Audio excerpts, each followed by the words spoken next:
Hello, it's Tom Donald from the London Contemporary School of Piano. Today I want to talk about 4 things that every modern piano student should study and should have a look at to really bring together all of their musical ideas. The 21st century piano student has so many things they want to do. They want to play a bit of everything.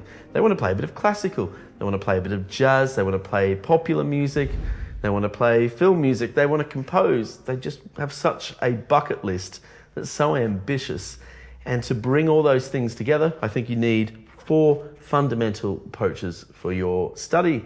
A contemporary approach for your musical study, ditching the piano exams. Yes, there's a time and place for that, but if you really tick these boxes of these are the sort of things you want to do, it sounds like that you're that type of student that wants to play such a vast variety of music. These are the 4 areas I think you need to put special attention into. And if you're a fan of our work at the school, visit our website, contemporaryschoolofpiano.com, to get your free resources kit that accompany all of these videos, this one included, and also to get daily insights into your piano playing delivered to your inbox, things to really help you improve. So the 4 things we're going to talk about today.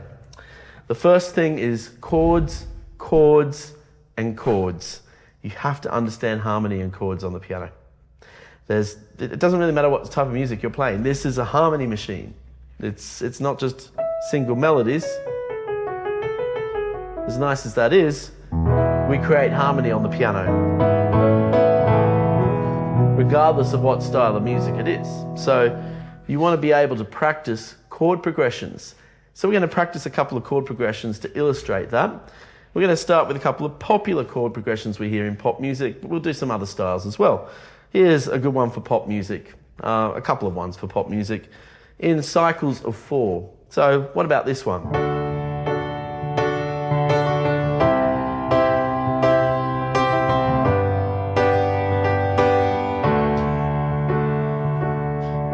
And it's not just the chord progression itself, it's understanding the position of the chord progression, how to use inversions in the chord progression, the relationship of the chords.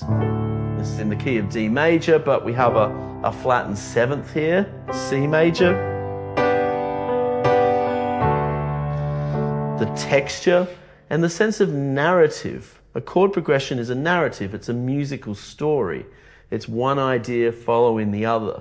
We really want to get a good instinct for those things through practicing chord lead sheets. Let's do a few more chord progressions together right now. And you can write these ones down to add them to your practice.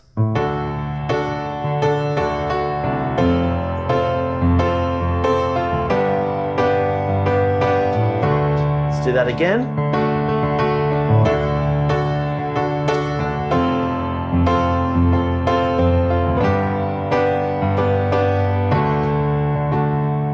Another one.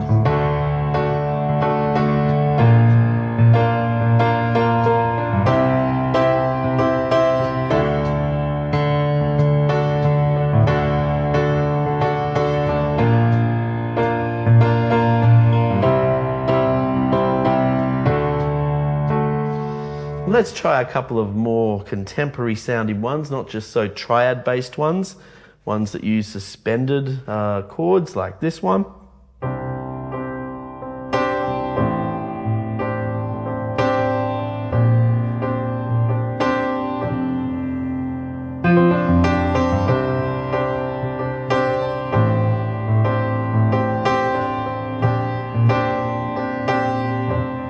What about a couple of more jazzier ones with 7th chords added to the mix? This is a classic one.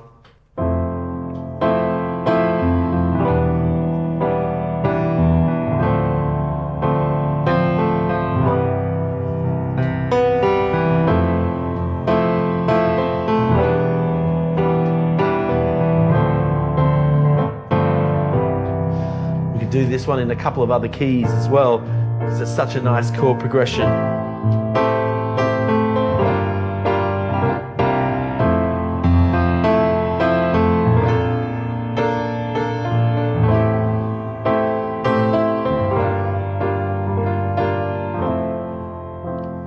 So chords are so important. They build the narrative of a piece of music. I've just given you the tip of the iceberg. Really practicing and studying different chord progressions, taking chord progressions out of songs and out of pieces of music, and chording out the song just with the chords alone to get a sense of the narrative of the song or the piece of music. So helpful. And then putting it into different keys. What if I got the famous classical piece like Pachelbel's Canon?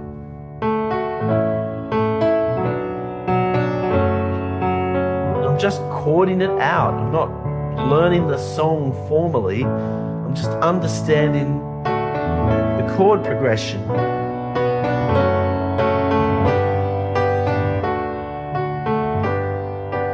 Let's do it in a few other keys. F major.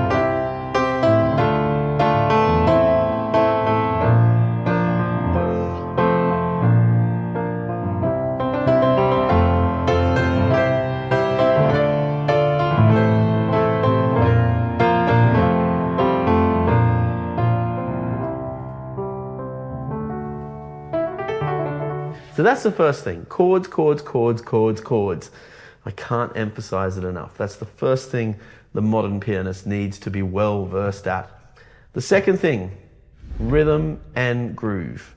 So to bring those chord progressions to life, to bring our music to life, we need a good, strong sense of rhythm and groove. And there's so many different grooves that can characterize a piece of music. And a groove is like a stylistic way of arranging our chords in a song. And grooves can really represent the style of the music, the way we dress it up. So for instance, let's just get a chord progression. Let's just get a simple chord progression like D major, G major, E minor, A major. I could play it in a simple pop music groove like this.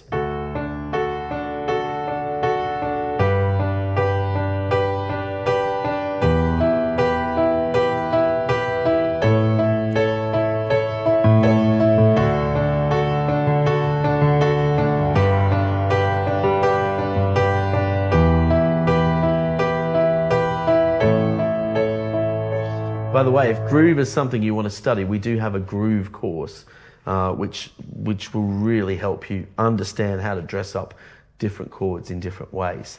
So let's get the same progression and play it in a totally different groove. What about, let's play it as it were a reggae piece.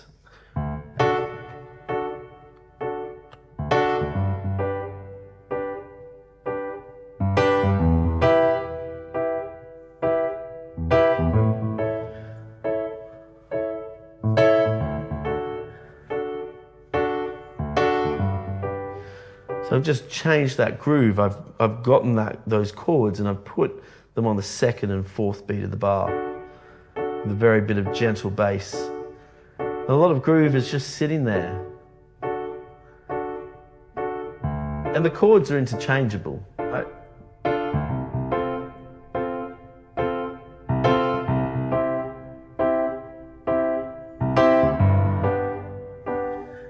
I could play it as if it were a Mozart piece.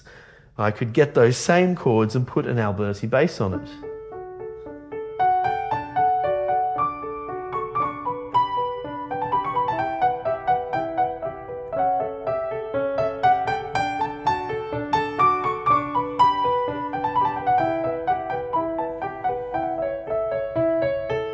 I could do it as if it were a Coldplay song with suspended chords and use a 3+3+2 groove on it like this.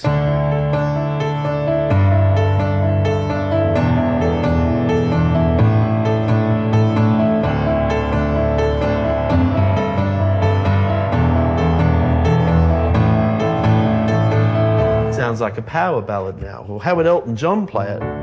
What sort of groove would he use?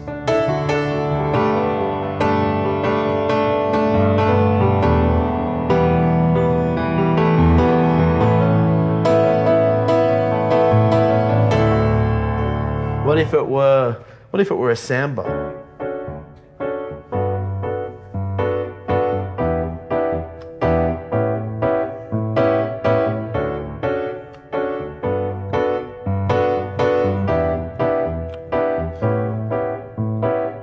if it were a neoclassical modern style Rinaldi-like piece.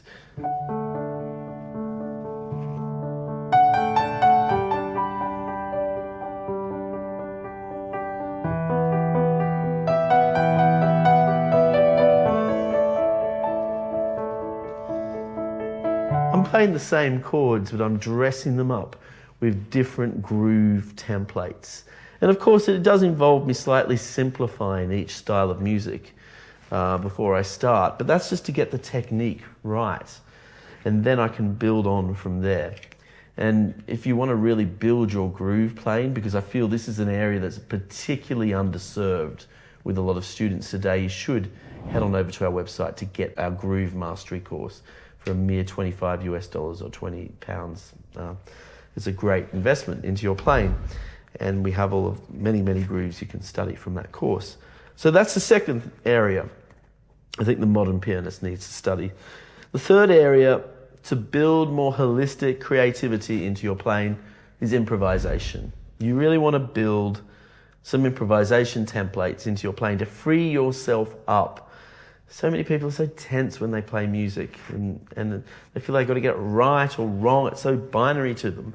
And improvisation breaks that out totally, because improvisation becomes about being in a moment with music and reacting to the music instantly in real time. So there are certain exercises we can study to build up improvisation skills. And a really simple exercise to start with is just pick any scale you want. I'm going to pick a D flat major scale.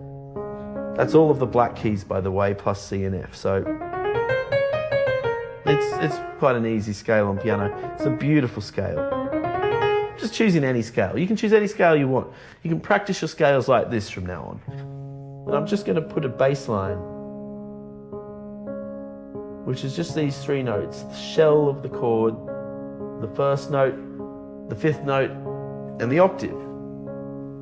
And in the right hand, I'm just going to improvise. I'm going to just start with three notes from the D flat major scale. And I'm just going to leave a gap. Now, for me to do this successfully, I need to have a sense of continuity in my left hand.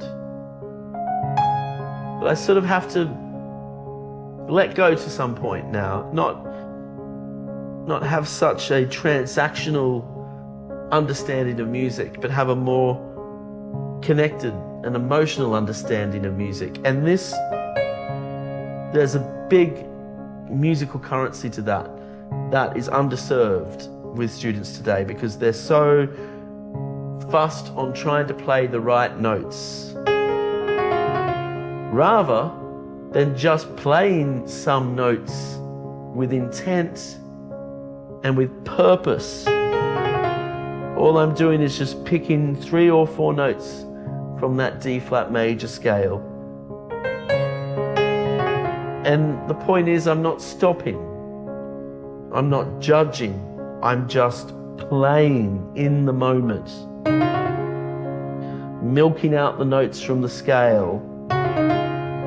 That's what improvisation is all about.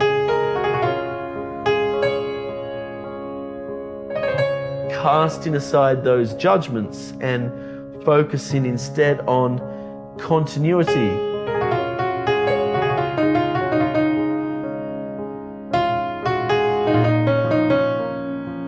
I'm just changing to a B flat minor chord.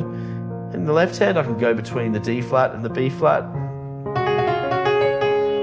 Again, I'm just playing around with notes from that D flat major scale.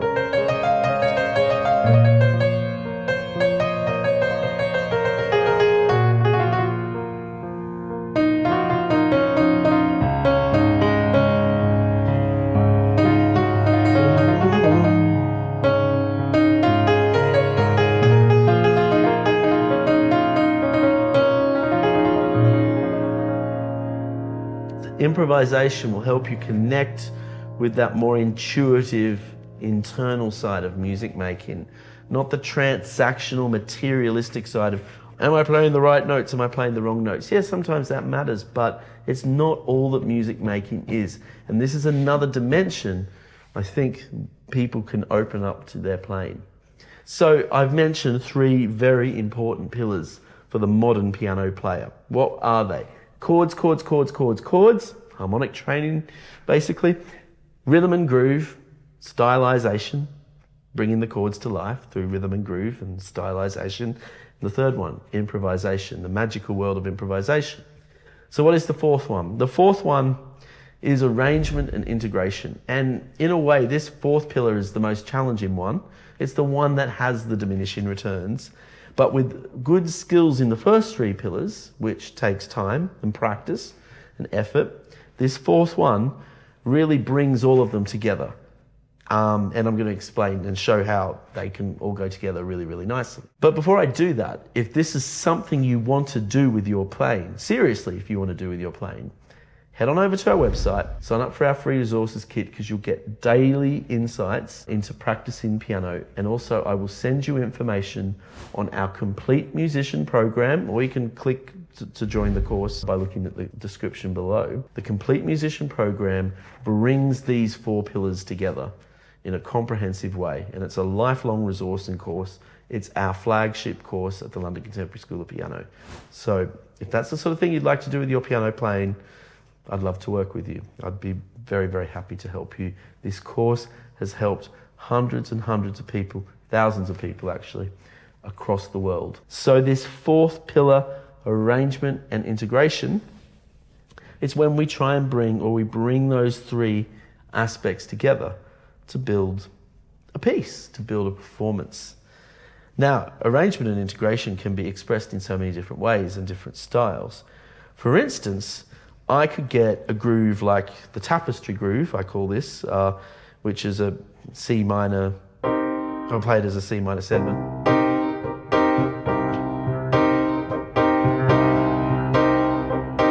So I've got that groove. Now I could get this very jazz-oriented chord progression, a C minor 7 to an F9, and insert that tapestry groove into these chords.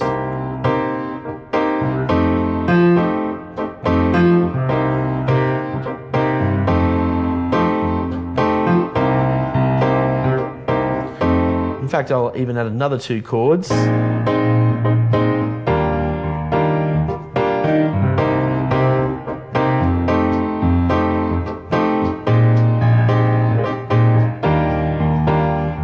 I'm sort of playing the chord progression for Stevie Wonder's Isn't She Lovely? And I could use different grooves. That's sort of a more Latin one. I could use more of a Motown-like one. It's a bit more closer to what Stevie Wonder's original song is. So I'm using chords, chords, chords. I'm using groove. But now I'm going to add improvisation to it. And I'm also going to add the melody to it, and this is really where we get arrangement and integration all come together. And so this is how I could build a really compelling performance of any contemporary pop song using these skills. And by the way, spoiler alert, this applies to classical music because classical music is a masterclass on all of these pillars put together, particularly if it's a fine composer like Chopin, Beethoven, and the likes. But I'm going to use another fine composer, one of my favorite composers, Stevie Wonder. Here we go.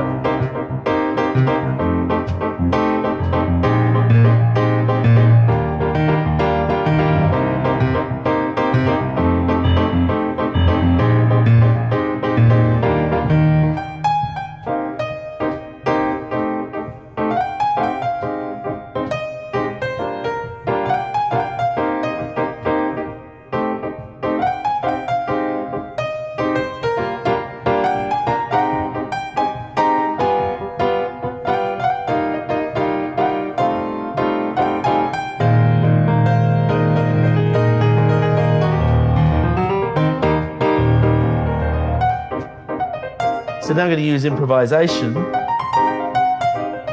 I'm using the C minor blues scale over these chords.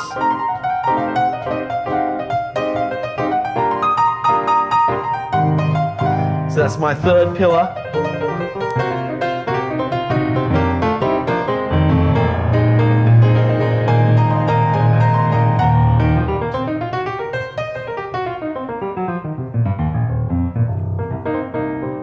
I hope this demonstrates the importance of these four pillars. And if you want to study these four pillars, in a more structured way, a complete musician program might just be the thing you need. But the most important thing is you give these pillars more airtime in your playing to lead you to the improvements you want to get. Speak soon about it.